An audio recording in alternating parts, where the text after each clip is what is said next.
Think back to your childhood and ask yourself, what was the most pain you've ever felt while growing up?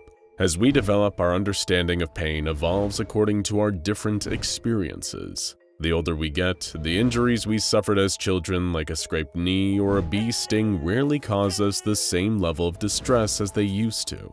Of course, when you are young and unfamiliar with sensations of pain, what you really need in that moment straight after you've fallen off your bike or tripped playing soccer is someone to pick you back up and give your sore spot a kiss. Perhaps you even need a bowl of warm soup to comfort you.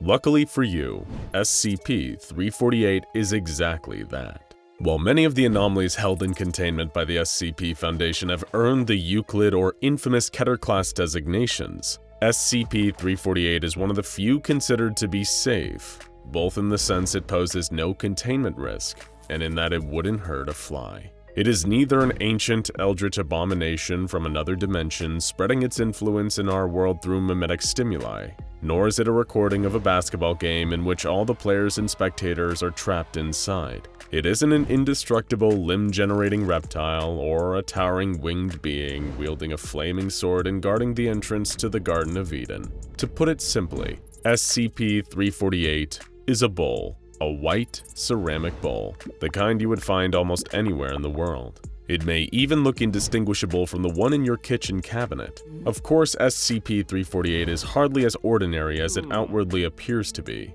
and it certainly isn't the only inanimate object that the Foundation keeps safely stored away. The key thing that differentiates SCP-348 from most other anomalies is how genuinely harmless it is. Its anomalous properties do not cause injury to any individual that interacts with it, nor does this bowl have any adverse effects on the world around it.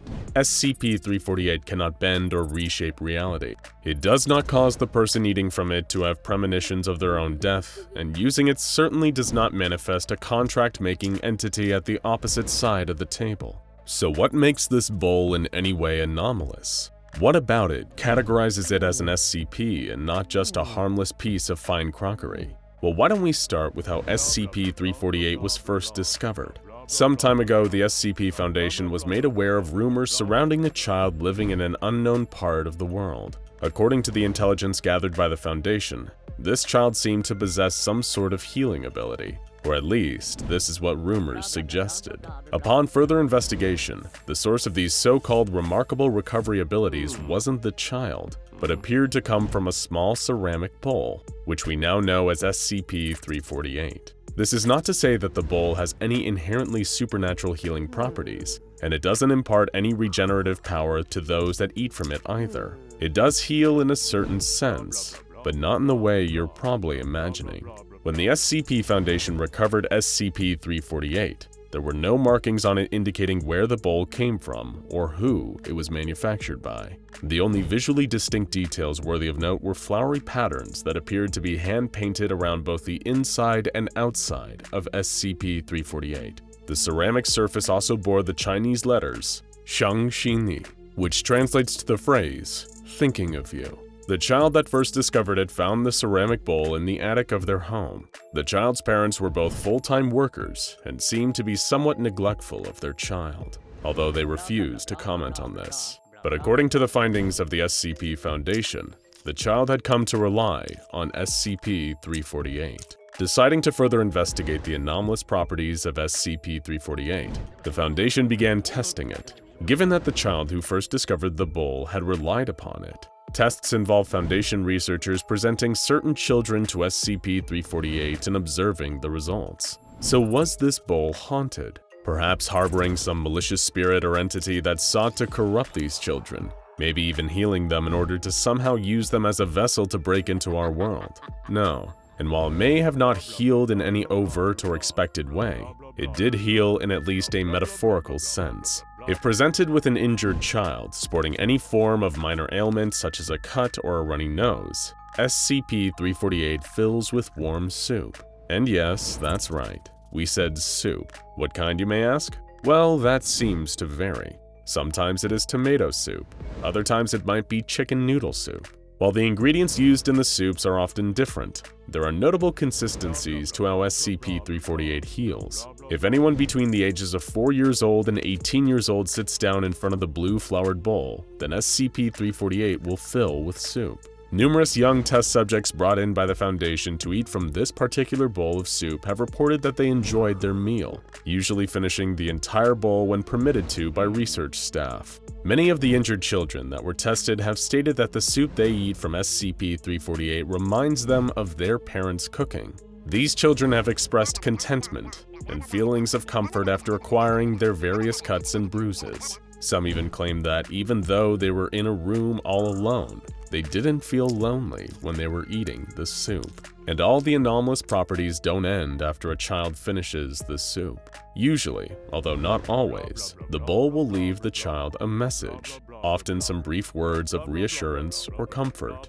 These messages materialize on the inside rim of the bowl and seem to be specifically tailored to the subject that has just eaten. The words will not only be written in the child's first language, but are often linked to the child's home life or relationship with their parents. Messages that appear on SCP-348 usually fade over time, normally disappearing after a few hours or when the bowl refills with more soup. One test of SCP-348 saw a little girl, age 8 and suffering from a sore throat, brought before the bowl. According to a background screening made by research personnel, the girl lived with her biological parents and apparently had a good relationship with both her mother and her father. When SCP-348 filled with soup for her, the girl took almost half an hour to finish eating, and afterwards reported that she felt her sore throat get better as she ate. By the end of the meal, this test subject remarked that she felt completely normal.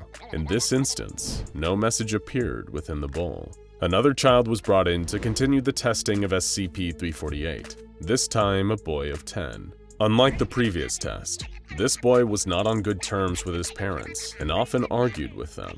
At the time of testing, the boy had sustained several minor bruises, the result of a small accident that occurred while the boy had been out riding his bike. Much like the little girl, this subject ate the soup that SCP-348 presented him with. This time though, the bowl offered a message to the boy.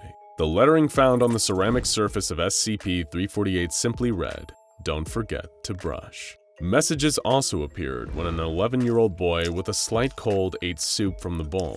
This child had been adopted by a foster family, and after eating from SCP-348, he saw the message, "I'm glad you're happy," appear. Another young test subject, a boy age 6, had a similar experience. In this instance, the child had several scrapes and scratches from playing with his friends. His parents had divorced, and he was living with his mother at the time of testing. This time, SCP-348's message to this boy read, "I'm sorry, son." A 7-year-old girl suffering from a cough was brought in before SCP-348. She had lost her father to a traffic accident some time before testing commenced, and received the message, "I love you," after finishing her soup. Further testing conducted by the Foundation revealed that anyone over the age of 18 years who attempted to eat soup from SCP-348 experienced things slightly differently. Unlike the children, older subjects mostly displayed a disinterest in finishing their meal. A common complaint among those over 18 was that the soup was missing something. However, in a few isolated cases, testing SCP-348 on older candidates still revealed messages, although the words seemed to be faded, not the clear hand-painted blue that appeared when the children had finished their soup. One woman aged 30 who was suffering from a headache sat down in front of SCP-348. Much like it had done before, the bowl filled with soup and the woman ate. As with some of the younger subjects, a key aspect of this woman's background seemed to be what triggered the message to appear. Specifically, she admitted to being on bad terms with her mother and father. The woman explained that she had opted to live on her own, isolating herself from her family. In fact, she even described having rejected an offer her father made to her many years earlier, refusing some career training that he was willing to give in order to help her secure a job. When she finished the soup, one word appeared in the bowl: "Why?" Another woman who was 40 years old was also brought in for the SCP-348 testing. Much like the previous subject, she had moved away from home and became estranged from her parents over the years. But unlike the previous test, this woman had taken it upon herself to not only send money to her parents, but also arranged senior care for both as well. Prior to testing, her father had died peacefully of natural causes after spending his last days in the care that this woman had paid for. As the woman ate the soup from the bowl, she remarked about its apparently bitter taste, but also described her meal as fulfilling. After she had finished, the words "thank you" appeared within SCP-348. One other adult subject that produced a noticeable result from SCP-348 was a 40-year-old male. The results of this test appeared to be the most distinctly different from any previous adult or child. By now, researchers working for the SCP Foundation had determined that familial history seemed to play an important role in the outcome of any interaction with SCP-348, and this individual was certainly different to most. The man in question had murdered his father roughly a year before the testing took place. He began the test with SCP-348 while afflicted with aches in his back. After one taste of the soup that appeared in the bowl before him, the murderer was immediately repulsed. He complained about the taste, refusing to eat any more from SCP-348. Shortly after, the man began to experience severe stomach pain. The potentially poisonous soup was disposed of, but SCP-348 immediately filled with salt water, which took 3 hours to disappear from the bowl. Despite conducting numerous tests with subjects of all ages and ailments, the SCP Foundation researchers have so far been unable to determine the origins of the messages that sometimes appear in SCP-348. Some have theorized because of the family histories of some children and adults tested, that the words somehow come from the father of whoever eats the soup, since even when a subject's father is alive or present in their life, the message seems to convey feelings that their father has or would have. Other researchers claim that this is just the purpose of SCP-348, to provide comfort to small children dealing with pain, both inside and out. After all, isn't providing comfort what a good bowl of soup, anomalous or not, is best at? Now check out SCP-999 the Tickle Monster, and a Sea Snail's Fantasy, SCP-1867 A Gentleman, for more fascinating anomalies that mean you no harm.